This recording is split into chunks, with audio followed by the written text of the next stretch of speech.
Chapitre 2. La mare aux larmes. De plus très curieuse en plus très curieux, s'écria Alice. Sa surprise était si grande qu'elle ne pouvait s'exprimer correctement. Voilà que je m'allonge comme le plus grand télescope qui fut jamais. Adieu, mes pieds. Elle venait de baisser les yeux et ses pieds lui semblaient s'éloigner à perte de vue. Oh, mes pauvres petits pieds! Qui vous mettra vos bas et vos souliers maintenant, mes mignons? Quant à moi, je ne le pourrai certainement pas. Je serai bien trop loin pour m'occuper de vous. Arrangez-vous du mieux que vous pourrez. Il faut cependant que je sois bonne pour eux, pensa Alice. Sans cela, ils refuseront peut-être d'aller du côté que je voudrais. Ah, je sais ce que je ferai. Je leur donnerai une belle paire de bottines à Noël. Puis, elle chercha dans son esprit comment elle s'y prendrait. Mais il faudra les envoyer par le messager, pensa-t-elle. Quelle étrange chose d'envoyer des présents à ses pieds. Et l'adresse donc? C'est cela qui sera drôle. À Monsieur le pied droit d'Alice, tapis du foyer, près le garde-feu, de la part de Mademoiselle Alice. Oh, que d'enfantillage, je dis là. Au même instant, sa tête heurta contre le plafond de la salle. C'est qu'elle avait alors un peu plus de 9 pieds de haut. Vite, elle saisit la petite clé d'or et courut à la porte du jardin. Pauvre Alice! C'est tout ce qu'elle put faire, après s'être étendue de tout son long sur le côté, que de regarder du coin de l'œil dans le jardin. Quant à traverser le passage, il n'y fallait pas songer. Elle s'assit donc et se remit à pleurer. « Quelle honte! » dit Alice. « Une grande fille comme vous, grande était bien le mot, pleurer de la sorte? Allons, finissez, vous dis-je. » Mais elle continua de pleurer, versant des torrents de larmes, si bien qu'elle se vit à la fin entourée d'une grande mare profonde d'environ 4 pouces et s'étendant jusqu'au milieu de la salle. Quelque temps après, elle entendit un petit bruit de pas dans le lointain. Vite, elle s'essuya les yeux pour voir ce que c'était. C'était le lapin blanc, en grande toilette, tenant d'une main une paire de gants de paille et de l'autre un large éventail. Il accourait tout affairé, marmottant entre ses dents. « Oh, la duchesse, elle sera dans une belle colère si je l'ai fait attendre. » Alice se trouvait si malheureuse qu'elle était disposée à demander secours au premier venu.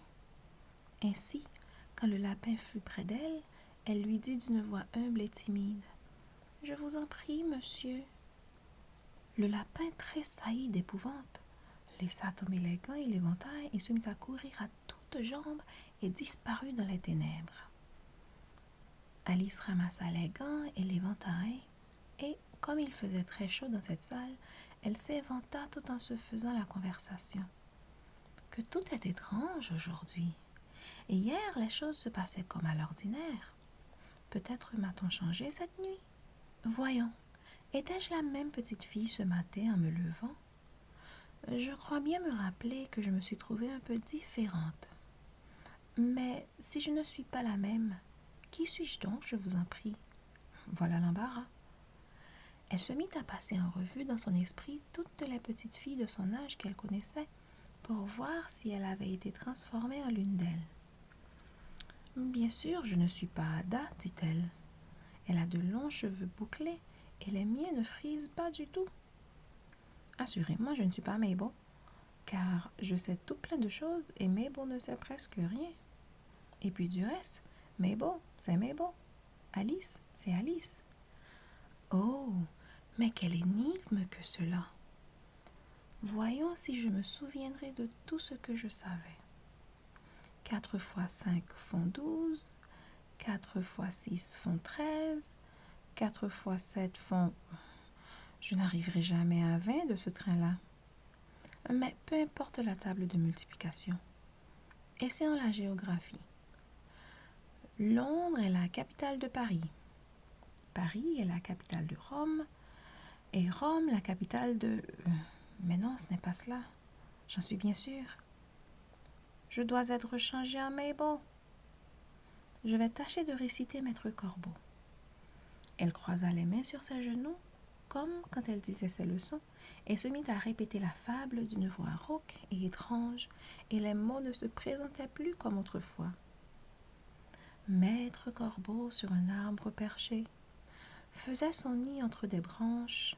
Il avait relevé ses manches, car il était très affairé. Maître Renard, par là passant, lui dit « Descendez donc, compère, venez embrasser votre frère. » Le corbeau, le reconnaissant, lui répondit en son ramage « Fromage !»« Je suis bien sûre que ce n'est pas ça du tout, s'écria la pauvre Alice, et ses yeux se remplirent de larmes. Ah, je le vois bien, je ne suis plus Alice, je suis Mabel, et il me faudra aller vivre dans cette vilaine petite maison où je n'aurai presque pas de jouets pour m'amuser. Oh, que de leçons on me fera apprendre. Oui, certes, j'y suis bien résolue. Si je suis Mabel, je resterai ici. Ils auront beau passer la tête là-haut et me crier « Reviens auprès de nous, ma chérie !» Je me contenterai de regarder en l'air et de dire « Dites-moi d'abord qui je suis, et s'il me plaît d'être cette personne-là, j'irai vous trouver. Sinon, je resterai ici jusqu'à ce que je devienne une autre petite fille. » Et pourtant, dit Alice en fondant en larmes, je donnerais tout au monde pour les voir montrer la tête là-haut. Je m'ennuie tant d'être ici toute seule. Comme elle disait ces mots, elle fut bien surprise de voir que, tout en parlant, elle avait mis un des gants du lapin. « Comment ai-je pu mettre ce gant ?» pensa-t-elle. « Je rapetisse donc de nouveau ?»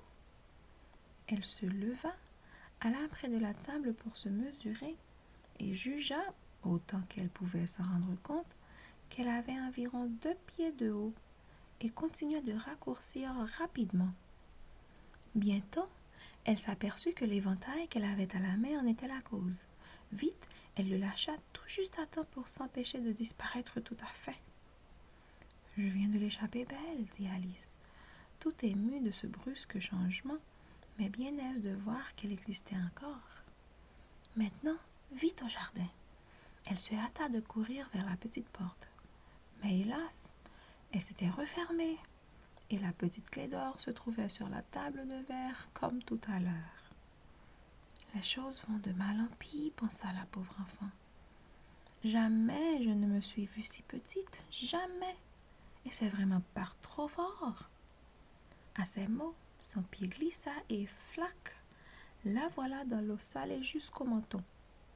Elle se crut d'abord tomber dans la mer. Dans ce cas, je retournerai chez nous en chemin de fer, se dit-elle. Alice avait été au bord de la mer une fois en sa vie et se figurait que sur n'importe quel point des côtes se trouve un grand nombre de cabines pour les baigneurs, des enfants qui font des trous dans le sable avec des pelles de bois, une longue ligne de maisons garnies et derrière ces maisons une gare de chemin de fer. Mais elle comprit bientôt qu'elle était dans une mare formée des larmes qu'elle avait pleurées quand elle avait 9 pieds de haut. « Je voudrais bien n'avoir pas tant pleuré, » dit Alice tout en nageant de côté et d'autre pour tâcher de sortir de là. « Je vais en être punie sans doute en me noyant dans mes propres larmes. C'est cela qui sera drôle. Du reste, tout est drôle aujourd'hui. » Au même instant, elle entendit patauger dans la mare à quelques pas de là, et elle nagea de ce côté pour voir ce que c'était. Elle pensa d'abord que ce devait être un cheval marin ou hippopotame. Puis, elle se rappela combien elle était petite et découvrit bientôt que c'était tout simplement une souris qui, comme elle, avait glissé dans la mare. Si j'adressais la parole à cette souris, tout est si extraordinaire ici qu'il se pourrait bien qu'elle sût parler. Dans tous les cas, il n'y a pas de mal à essayer. Elle commença donc. « Oh, souris, savez-vous comment on pourrait sortir de cette mare? Je suis bien fatiguée de nager, oh, souris. » Alice pensait que c'était la bonne manière d'interpeller une souris. Pareille chose ne lui était jamais arrivée, mais elle se souvenait d'avoir vu dans la grammaire latine de son frère la souris, de la souris, à la souris, aux souris. La souris la regarda d'un air inquisiteur. Alice crut même la voir cligner un de ses petits yeux, mais elle ne dit mot. Peut-être ne comprend-elle pas cette langue, dit Alice. C'est sans doute une souris étrangère nouvellement débarquée. Je vais essayer de lui parler italien. Dove è il mio gatto? C'étaient là les premiers mots de son livre de dialogue. La souris fit un bond hors de l'eau et parut trembler de tous ses membres. « Oh, mille pardons !» s'écria vivement Alice, qui craignait d'avoir fait de la peine au pauvre animal. « J'oubliais que vous n'aimez pas les chats. »« Aimer les chats ?» cria la souris d'une voix perçante et colère. « Et vous, les aimeriez-vous si vous étiez à ma place ?»« Non, sans doute, » dit Alice d'une voix caressante pour l'apaiser. « Ne vous fâchez pas. Pourtant, je voudrais bien vous montrer Dina, notre chatte. Oh, si vous la voyiez, je suis sûre que vous prendriez de l'affection pour tous les chats. Dina est si douce et si gentille. » Tout en nageant nonchalamment dans la mer et parlant moitié à part soi, moitié à la souris, Alice continua. Elle se tient si gentiment auprès du feu à faire son rouet, à se lécher les pattes et à se débarbouiller.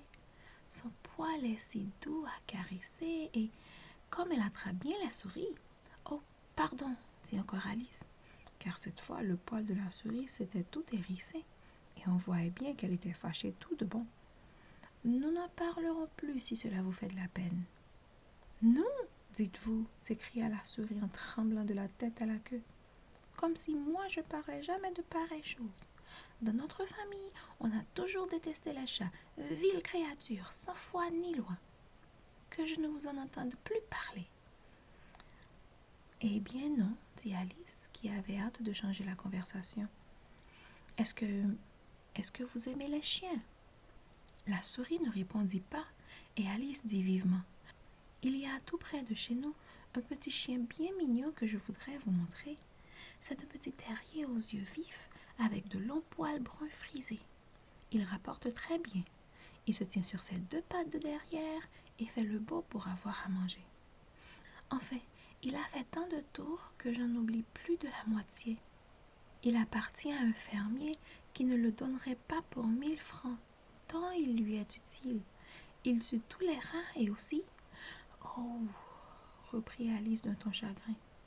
Voilà que je vous ai encore offensé. En effet, la souris s'éloignait en nageant de toutes ses forces, si bien que l'eau de la mare en était toute agitée. Alice la rappela doucement.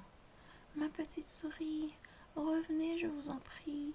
Nous ne parlerons plus ni de chiens ni de chats, puisque vous ne les aimez pas. » À ces mots, la souris fit volte-face et se rapprocha tout doucement.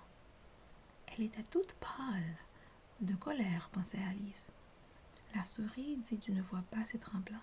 « Gagnons la rive, je vous conterai mon histoire et vous verrez pourquoi je hais les chats et les chiens. » Il était grand temps de s'en aller, car la mare se couvrait d'oiseaux et toutes sortes d'animaux qui y étaient tombés. Il y avait un canard, un dodo, un lori, un aiglon et d'autres bêtes extraordinaires. Alice prit les devants et toute la troupe nagea vers la rive.